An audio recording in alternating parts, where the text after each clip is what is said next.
प्राध्यापक विजय पवार आणि प्रशांत खाटोकरला एलसीबीने घेतले ताब्यात। बीड शहरातील नामांकित प्रोफेशनल क्लासेसमध्ये शिक्षण घेणाऱ्या अल्पवयीन विद्यार्थिनीचा छळ केल्याच्या प्रकरणात पोस्को गुन्हा दाखल झाल्यानंतर 2 दिवसांपासून फरार असलेले प्राध्यापक विजय पवार व खाटोकर यांना अटक करण्यात आली आहे। स्थानिक गुन्हे शाखेच्या पथकाने शनिवारी पहाटे बीड तालुक्यातील मांजरसुंबा परिसरातून सापळा रचत त्यांना ताब्यात घेतलंय। गुन्हे शाखेचे प्रमुख शिवाजी बंटेवाड यांना सफारी गाडीतून हे दोघे पुढे जात असल्याची गोपनीय माहिती मिळताच त्यांनी तात्काळ पथक रवाना करून दोघांना अटक केली आहे। हे प्रकरण समोर आल्यानंतर बीड शहरात आणि जिल्ह्यात संतापाची लाट उसळली होती। याच पार्श्वभूमीवर सोमवारी बीड जिल्हा बंदची हाक सुद्धा देण्यात आली होती।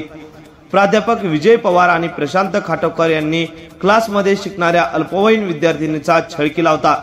या प्रकरणी शिवाजीनगर पोलीस ठाण्यात पोस्कोनुसार गुन्हा सुद्धा दाखल झाला होता। बीडकरांनी या प्रकरणावर कठोर कारवाईची मागणी केली असून शिक्षणाच्या मंदिरात असा घृणास्पद प्रकार घडल्याने समाजमन हादरून गेलाय।